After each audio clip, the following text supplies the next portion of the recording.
Ever wonder why the ones who hurt you seem to thrive? Some people leave you, but your presence never leaves their mind. You don't have to shout, don't even need to speak, because silence is karma's loudest language. There are truths. Life whispers, not announces, and karma isn't a storm that crashes down. It's the quiet rain that seeps through cracks when no one's watching. This video isn't about revenge. It's about becoming so grounded, so at peace, that you no longer need to fight. The Stoics didn't teach us to fight back. They taught us to rise above, with dignity and calm that cannot be touched. Today, I want to share with you a different kind of story, not of vengeance, but of quiet power. If you've ever been ghosted, lied to, or discarded when all you gave was truth, this is your video, your moment. Stay until the end, because once you see the signs, you'll understand.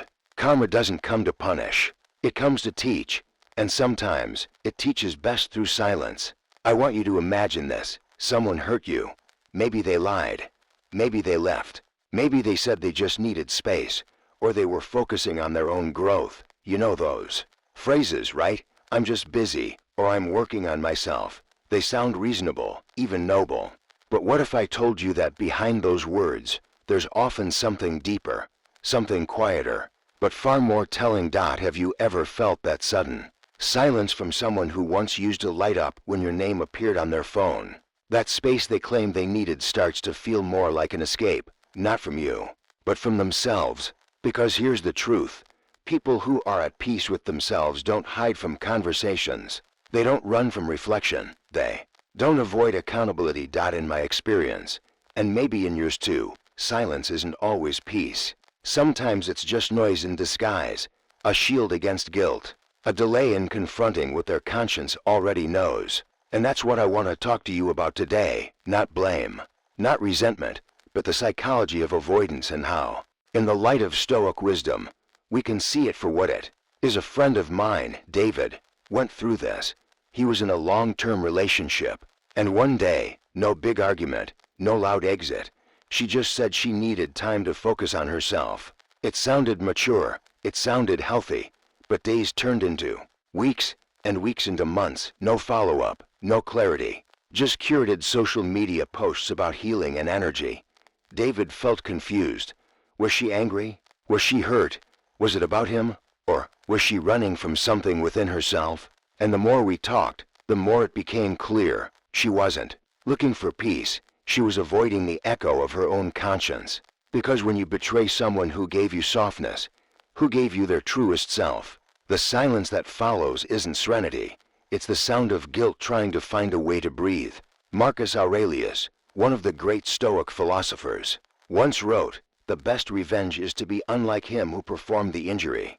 That means when someone disappears under the guise of self-care, when they ghost or retreat behind philosophical phrases, the Stoic response isn't to chase, to explain, or even to condemn. It's to understand and to stay grounded. Because often when someone avoids you after doing you wrong, they're not avoiding you.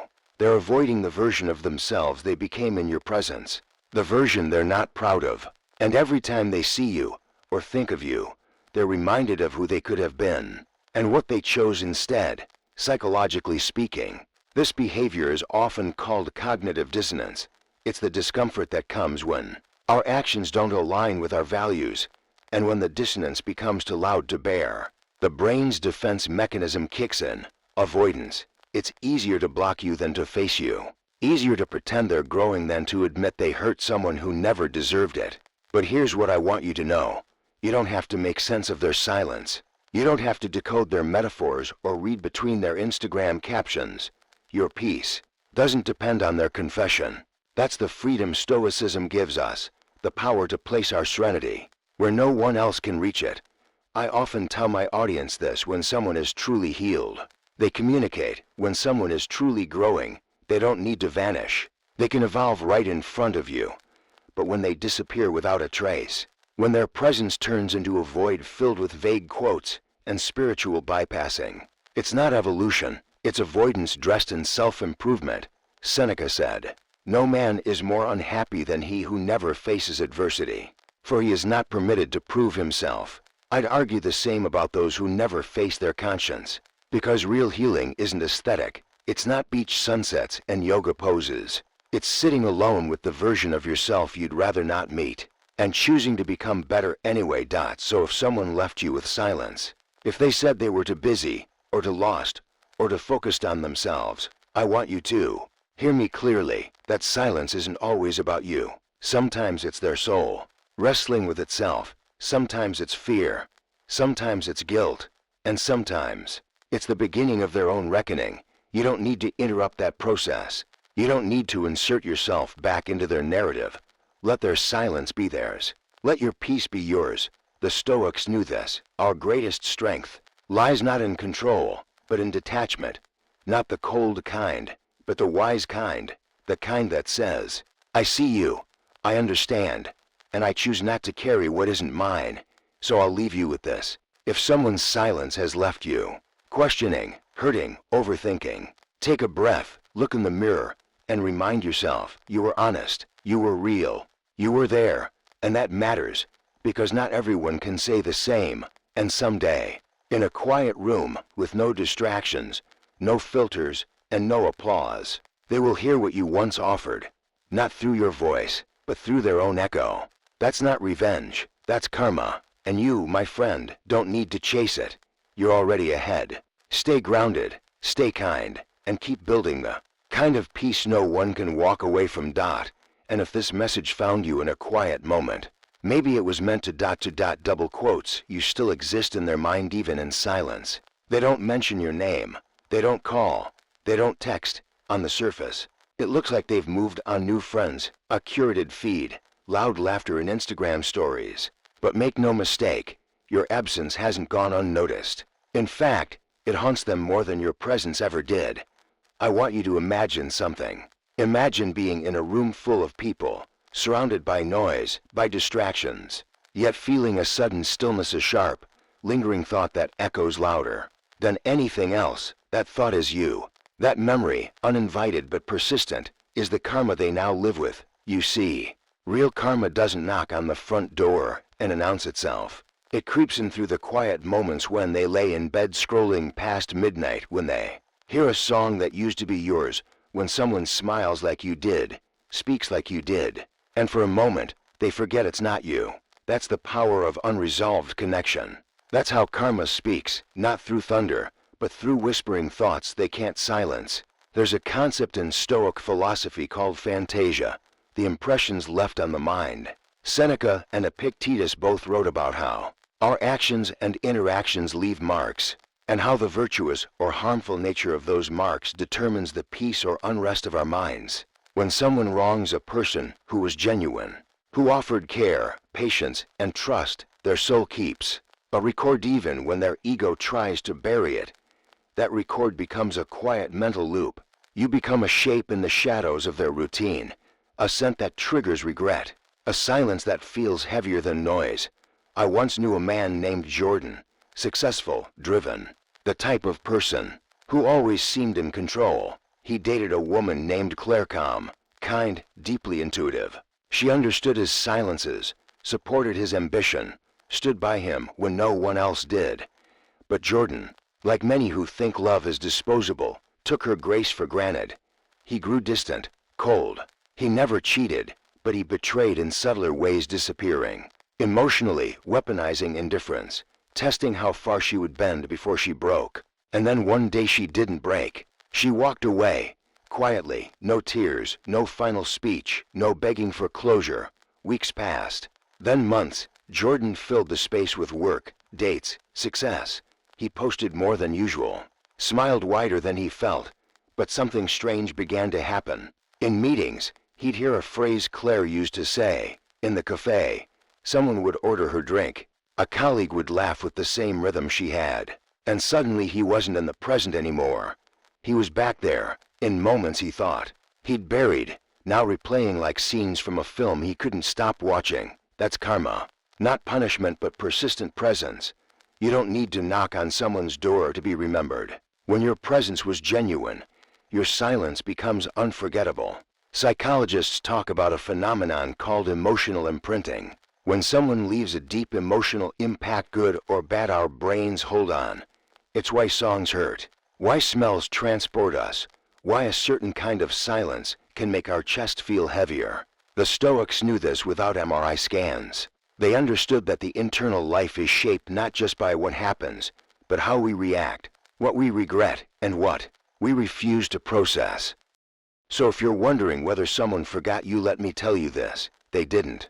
They remember your kindness. They remember your patience. They remember how you stood in their storm without asking for anything in return. And now, in the stillness of their lives, your memory has become their mirror. The truth they didn't want to face, but can't look away from. They might not tell anyone. In fact, they'll go out of their way to seem unbothered. But the quotes they share, the sudden interest in healing, the vague posts about letting go or learning lessons, those aren't coincidences. Those are echoes of you, and they're louder than they appear. There's a reason Marcus Aurelius said, "The best revenge is to be unlike him who performed the injury," because in becoming unlike them, in rising above the cycle, you become unforgettable, not because of drama, but because of dignity. You don't need to call them out. You don't need to post cryptic messages. The weight of what they lost will do more than any words ever could. Here's what I want you to take from this: your peace is your power, your silence is your shield, and your absence, it speaks volumes. They can't ignore, because when someone has felt your depth, your truth, and your presence, they can't replace it. They can distract themselves, yes, they can fill the void with noise, but noise doesn't heal. Only reflection does, and that reflection, it leads right back to you. I've had people write to me years later, no apology, no admission, just a vague message: "I hope you're well," and I know what that means. It means the silence echoed. The memory lingered. It means karma didn't miss, it just took its time. So, if you've ever felt like your silence doesn't matter, think again. Silence is the language of the wise. It doesn't scream, it teaches.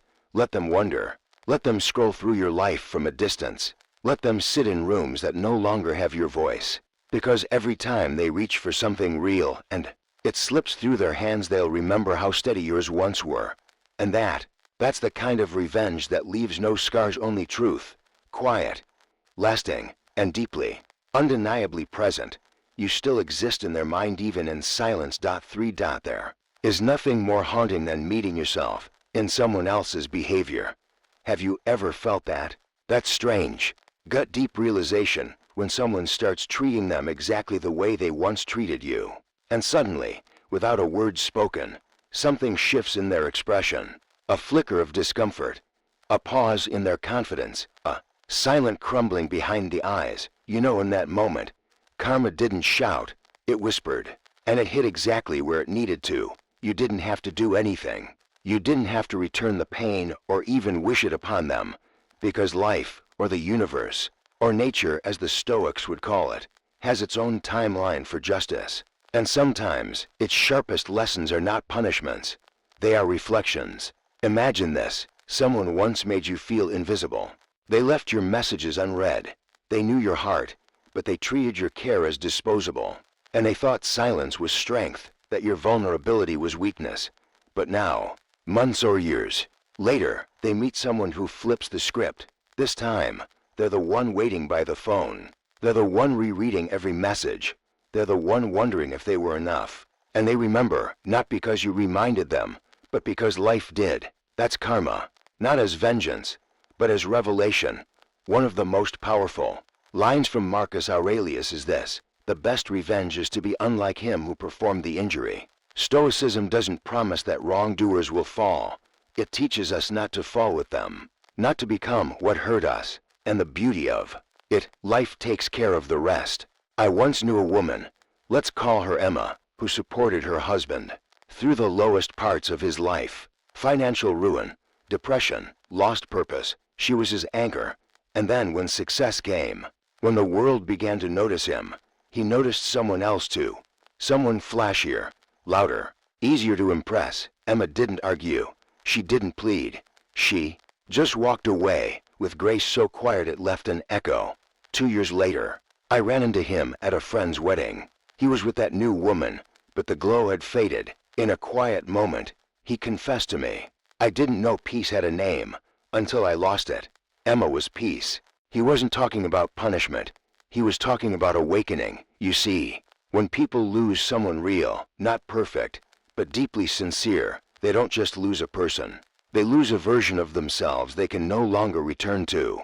The version they were when they still deserved your presence, when they were still whole enough to be loved in that way. And the most painful part, the realization doesn't come loudly. It comes slowly, in moments that feel like déjà vu, in relationships that echo the old patterns, when they find themselves silenced, dismissed, ignored, just as they once did to you. And this is karma's most poetic form. It doesn't punish with flames, it teaches with mirrors. You don't have to be there for it. You don't need to see it happen. And if you've truly grown, you won't even need to care. Because the moment you start rising, in peace, in clarity, in self-worth, you move beyond their reach. You become the reminder they carry, not the wound they reopen. There's a strange intimacy to this kind of karma. It doesn't ruin their life. It just unsettles their soul. They begin to question everything. They wonder why new connections feel shallow, why compliments don't land the same, why laughter doesn't echo anymore. And while they're chasing validation, you're walking in silence, whole, unbothered, free. Seneca once wrote, "Every guilty person is his own hangman." And it's true. You don't need to twist the knife. Their conscience does the work, in the quiet, in the sleepless moments, in the soft voice of regret that only they can hear. So if you're sitting here today wondering if they'll ever understand what they did, let me offer you this. Yes, they will. But not because you reminded them, because life has a way of bringing us face to face with the very thing we thought we'd escaped. Let go of the need to watch them pay. Let go of the hope they'll apologize. That's not your weight anymore. Your role is to rise. Rise with grace, with dignity, with an inner peace so complete, their chaos cannot enter. Rise into a version of yourself that doesn't need their validation, or anyone's. Because once you become someone who no longer needs to be understood by those who misunderstood you, that's the highest freedom. And if one day they sit across from someone who mirrors your old kindness, your compassion, your presence, and they realize how badly they mishandled it, know that it is not cruelty. It's alignment. The universe teaching without malice, but with precision.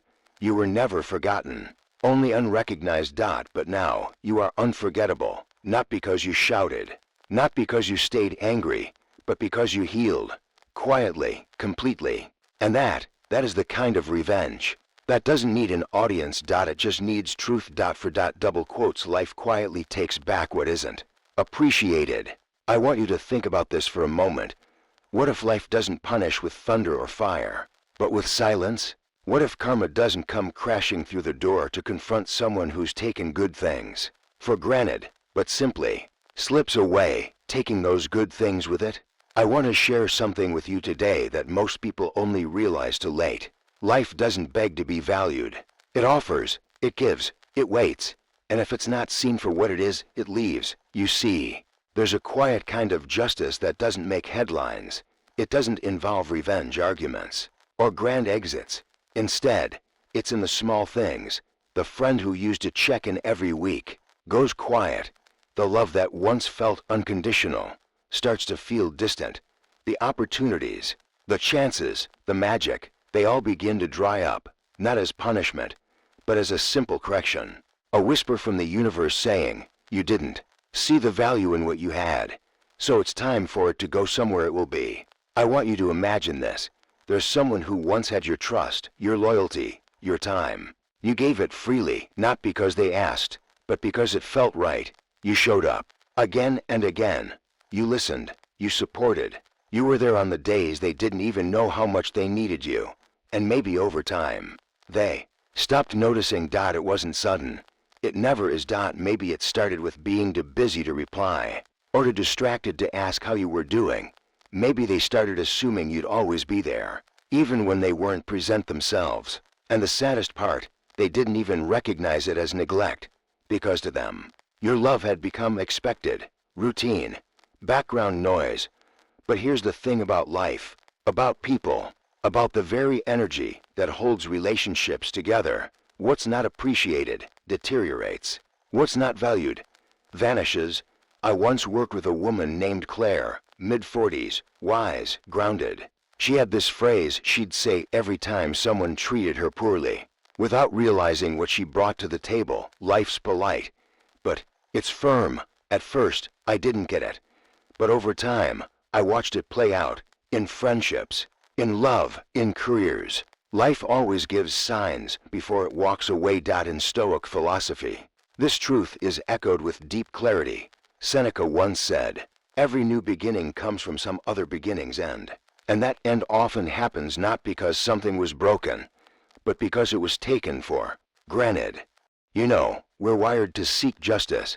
When someone mistreats us, there's a part of us that wants karma to strike hard and fast, dramatic and undeniable. But karma, real karma, is quieter than that. It doesn't yell, it whispers in empty inboxes. It leaves messages unread. It doesn't shout, "Look what you lost." It lets them wonder where the warmth went. It's subtle, but devastating. Let me share something personal. A friend of mine, let's call him Daniel, had a pattern. He'd get close to people, lean into their kindness, their energy, their emotional support. But then he'd drift, no goodbyes, just silence. For a while, he thought it was harmless. He told me once, "People come and go, that's life." But I noticed something change as he got older. He'd message people from years ago, just to check if they still cared. He'd scroll through social media, looking for traces of connection he once had. And slowly, his world felt smaller, not because he didn't know people, but because the people who once knew him were gone. Life didn't punish him. It just stopped giving him what he no longer appreciated. That's karma. Not vengeance, not payback, just withdrawal. And it happens in every area of life. You stop showing up for your body. Your energy begins to fade. You stop honoring your creativity. Your ideas feel flat. You stop being grateful for love. It starts to feel distant. Life always adjusts itself, not out of cruelty, but out of balance.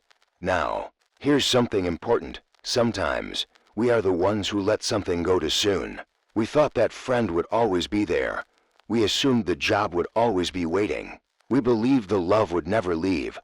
But when we wake up to the reality of absence, that slow realization, it humbles us. And if we're wise, it teaches us. The Stoics teach us that our peace is rooted in what we can control. And what we can control is our awareness, our gratitude, our intention. So, if you're watching this, and something in you stings a little, maybe you've lost someone who truly mattered, or perhaps you were the one not valued, I want you to know this. It's not too late to start appreciating what's still within reach. Not too late to say thank you. Not too late to choose presence over assumption. But if someone walked away from you, if they couldn't see your worth when you gave them the best of you, don't chase, don't fight, don't beg to be seen, because life is already speaking for you.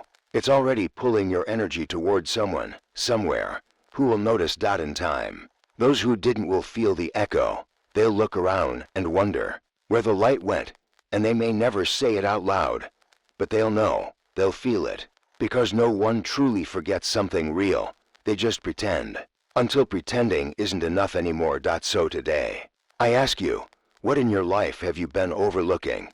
Who have you assumed will always be there? And if someone didn't value your love, your presence, your time, will you let life do what it does best? Will you let it take back what was never cherished and redirect it towards something better? The most beautiful part of this truth is simple. What's meant for you, what truly values you, will never need to be chased. It will feel calm, rooted, real, and until then, trust the quiet. Let go with grace, because life never forgets who gave with a full heart, and it never fails to return that energy to you, in a form that finally feels like home. If that message found a soft place in you today, I invite you to stay connected, subscribe, join this space. We're not here for noise, we're here for clarity, for peace, and for the quiet, steady wisdom that reminds us, what you don't appreciate, you lose, but what you love deeply, always finds its way back. 5. Karma appears in the form of a mirror, bringing someone just like them. Have you ever met someone who finally got a taste of their own medicine? Not through confrontation, not through revenge, but simply by meeting someone just like themselves. That my friend, is one of karma's most elegant designs. It doesn't always strike with noise or punishment. Sometimes it shows up quietly as a mirror. I want you to imagine this.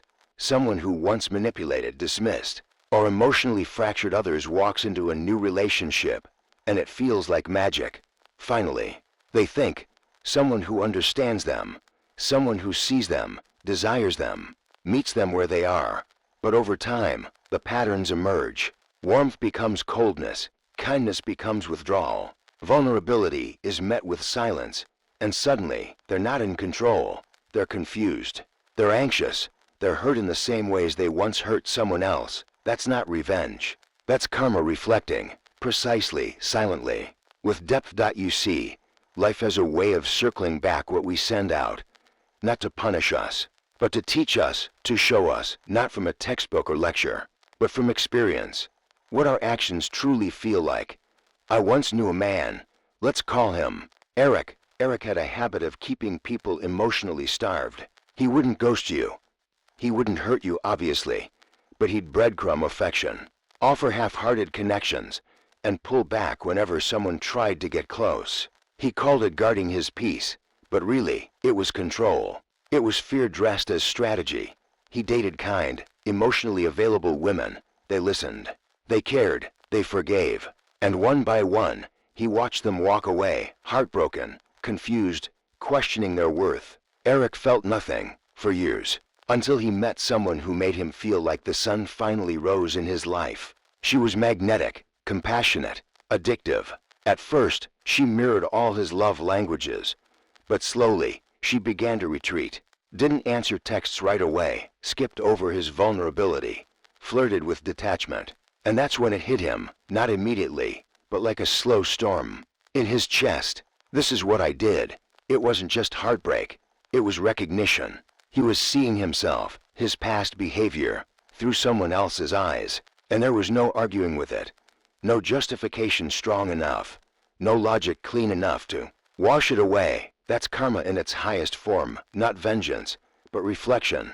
Seneca once wrote, "No one is crushed by misfortune unless they first have been deceived by prosperity." And I think the same applies here. No one feels karma until they've forgotten what it's like to cause pain, and suddenly become the recipient of it. And here's the part most people never admit. When you hurt others, especially the ones who loved you deeply, you may walk away thinking you're free. But the truth is, you're just waiting for life to bring the lesson back to your doorstep.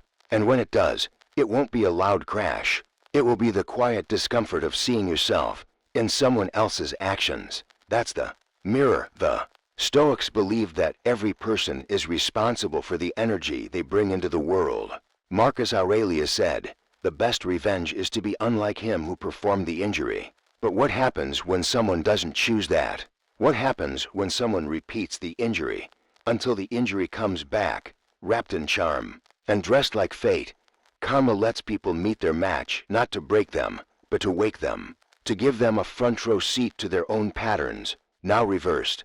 And the most painful part, they can't run from it, because it's not someone else punishing them. It's life showing them themselves. This kind of karma isn't about public downfall. It's private unraveling. It's lying awake at night, realizing that what you once dismissed as too emotional, too needy, too sensitive, is now exactly what you crave and can't have, because someone else is holding the emotional remote, and they're pressing mute. I want you to ask yourself something. Have you ever watched someone who once hurt you fall into a relationship that seems to mirror exactly what they did to you?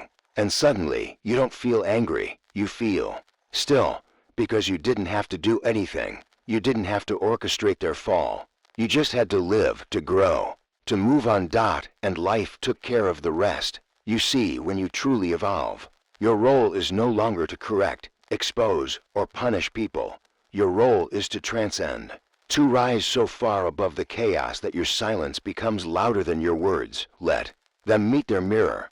Let them experience the waiting, the confusion, the heartbreak, not out of spite, but out of necessity, because the mirror doesn't lie, and what they see in it will either break them or wake them.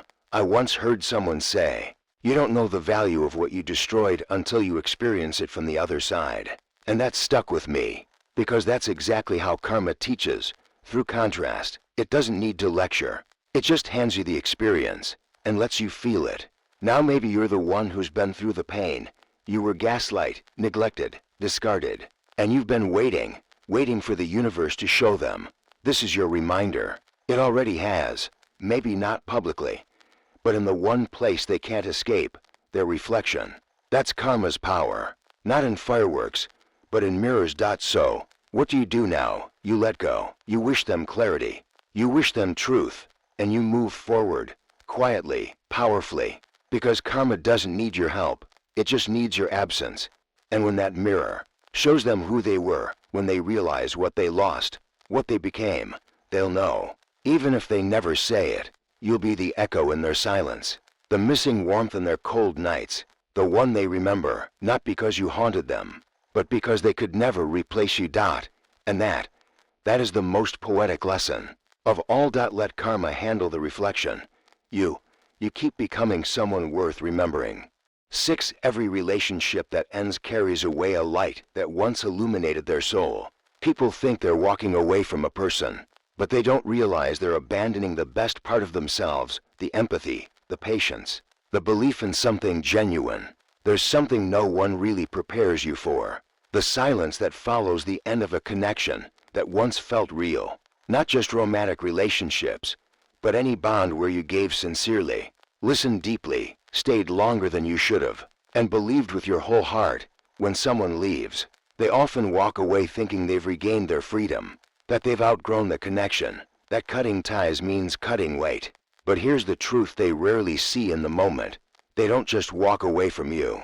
They walk away from the version of themselves that existed when they were with you, the version that was softer, more open, more alive. Because in every relationship that is rooted in truth, something remarkable happens. We reflect each other's light. When we sit across from someone who sees us clearly, we become more of who we were always meant to be. And when they leave, they may take your name out of their mouth, but they also leave behind the part of them that could feel deeply, forgive fully, and show up wholeheartedly. I want you to imagine this: a man, let's call him Andrew, in his late 30s, sharp, composed, successful by the world's standards, but emotionally detached, unavailable. He meets someone, warm, grounded, transparent. She sees through his walls, doesn't try to fix him, just holds space. Slowly, without him realizing it, he starts to soften. He laughs easier, shares more, pauses before reacting. But vulnerability feels foreign to him. It's uncomfortable. So, one day, he pulls back, says, "I'm not ready," and he walks away. He thinks he's preserving his independence. But what he doesn't realize is that he just walked away from the only mirror that showed him his own soul. And weeks later, months maybe, he's with someone new, someone who doesn't challenge him, doesn't ask real questions. It's easier. But something's missing, because the laughter doesn't feel the same. The conversations don't go as deep. He doesn't recognize the man he was starting to become, the man you saw. That's the quiet cost of walking away from something real. It's not the person they lose. It's the version of themselves they only access through your presence. And this is why people grieve years later, long after the goodbyes. Not because they miss the relationship, but because they miss who they were becoming inside it. Stoic philosophy teaches that we must not attach our peace to things beyond our control. But it also teaches us the value of inner alignment, that who we are around certain people matters. Seneca once said, "Associate with people who are likely to improve you." But what happens when someone walks away from the one who improved them? Life doesn't punish them with loud consequence. It simply dims something inside them. And they feel it. They call it boredom. They call it a funk. They overbook their calendars. They chase excitement, but they can't recreate the clarity they once felt when they were with you. Because clarity doesn't come from distractions. It comes from connection, from being seen, heard, understood. You were the light they didn't know they needed. Not flashy, not loud, but steady, present, real. And when they lost you, they lost that stillness, that mirror, that safe space where the best of them was starting to rise. But here's where it becomes even more poetic. They can't fake their way back to that version. Because that version only exists in your presence, and once you're gone, truly gone, they're left with echoes, shadows of who they almost became. And the longer they try to replace it, the more empty those new connections feel, not because others are flawed, but because they themselves have stepped further away from the light that once lived inside them. Have you ever seen someone try to glow in new relationships? They post pictures, write long captions about healing, rebirth, peace, but their eyes tell a different story. That's because you don't just lose people. You lose the you that existed when you were with them. And unless that relationship was toxic, that's a kind of grief that doesn't have a name. Now maybe you're the one who got left, who gave more, who stayed present when it was hard, who offered the kind of love that wasn't performance, but presence. And you've been wondering, did they even feel the loss? Did it mean anything at all? I want you to hear this clearly. They didn't just lose you. They lost access to their own highest self, the self that was being nurtured by your belief, your compassion, your light. You can't replace that with aesthetics, with noise, with someone new, because real connection doesn't just mirror who we are. It invites us into who we're becoming. And when that invitation is declined, the door doesn't open again. Not the same way. The Stoics remind us, don't wish harm, don't seek revenge. Just observe, because life always makes us face what we walk away from. Not in punishment, but in reflection. So if you're carrying the weight of someone walking away from you, let it be lightened by this truth. You didn't just offer love. You offered a better version of themselves. And if they weren't ready, that's not your burden. It's theirs, because every step they take now will be in the shadow of who they almost became. And you continue forward, not bitter, but brighter. You become the light they'll search for in every room, but never find again. Because you were never just a chapter, you were a mirror. And when they walked away, they didn't just close the book. They walked away from the author they were becoming inside that story. Let them go. Let karma teach gently. Let life reflect what you don't need to say. And trust this, some people don't just regret losing love. They regret losing the self they once glimpsed through your eyes. And that is a kind of karma words can't soften. 7. No one sleeps peacefully when they're constantly lying to themselves. There's a kind of exhaustion that no amount of sleep can cure. It doesn't come from work, or stress, or even heartbreak. It comes from living in contradiction, from saying one thing and feeling another, from presenting peace to the world while privately wrestling with a truth you refuse to admit. Have you ever known someone who seemed fine on the outside, smiling, functioning, thriving even, but something always felt off, like there was a quiet tension behind their eyes, a subtle weight they carried, but never spoke about? That's the weight of self-deceit. When people lie to others, they damage relationships. But when people lie to themselves, they destroy alignment. And alignment, inner truth, is the foundation of every kind of peace we claim to want. I want you to think about this. Have you ever tried to convince yourself that you were okay, while your soul was screaming something else entirely? Have you ever tried to justify staying somewhere, in a job, a relationship, a friendship, knowing deep down that it was shrinking you, draining you, changing you into someone unrecognizable? That's not strength. That's self-betrayal dressed as endurance. There's a man I once knew. Let's call him James. He was, by all appearances, a success story. Built his own business. Great family. Spoke well. Always had the right words, the right smile. But over the years, I noticed something subtle. His conversations grew shorter. His laugh more forced. His eyes never quite settling on anyone when he talked. He had created a life that looked perfect on the outside, but it wasn't his life. It was the version of himself he thought others wanted to see. James once said to me, "I feel like I'm playing a role I can't quit." That sentence hit me, because that's what happens when you live disconnected from your truth. You become a performer in your own story. You say yes when you mean no. You tolerate what you hate. You keep people close who drain you. And worse, you silence the inner voice that's trying to wake you up. Marcus Aurelius wrote, "If someone is able to show me that what I think or do is not right, I will happily change. For I seek the truth. But to live that way requires brutal honesty, not with others first, but with yourself." The problem is, we often don't lie because we're malicious. We lie to ourselves because we're afraid. Afraid of the consequences of honesty. Afraid that admitting something's wrong means everything will unravel. So we stay, we smile, we post, we convince the world we're happy. But deep inside, there's a restlessness, a soft, aching truth whispering, this isn't it. And that's the kind of unrest that follows you into bed at night. It doesn't let you exhale fully. It keeps your thoughts spinning, your heart tight, your body there, but your spirit elsewhere. Because no matter how beautiful the mask, the soul always knows when it's being suffocated.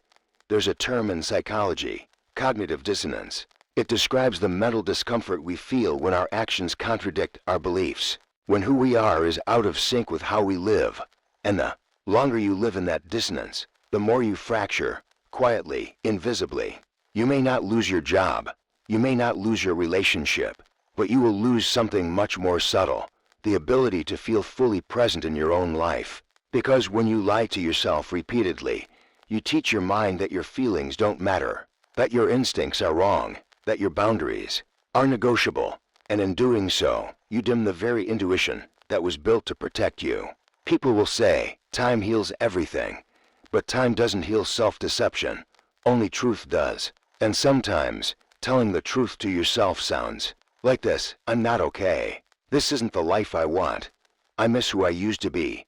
I'm tired of pretending. The moment you say those things out loud, not to impress, not to manipulate, just to own, you begin the process of healing, not fixing, not rushing, but healing. You see, real peace doesn't come from controlling how others see you.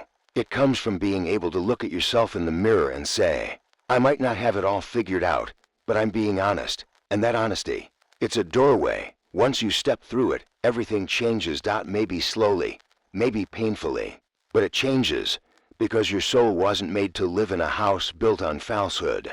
It was made to thrive in alignment. I once heard someone say, you can't unknow the truth. And that's what makes self-deception so painful. Deep down, you already know.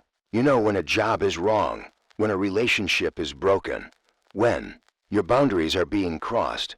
You know, you've always known. The lie isn't what you tell others. The lie is what you tell yourself so you don't have to change. But here's the truth you've been avoiding. You are allowed to outgrow what no longer fits. You are allowed to walk away from what hurts, even if it looks perfect on paper. You are allowed to choose peace over performance.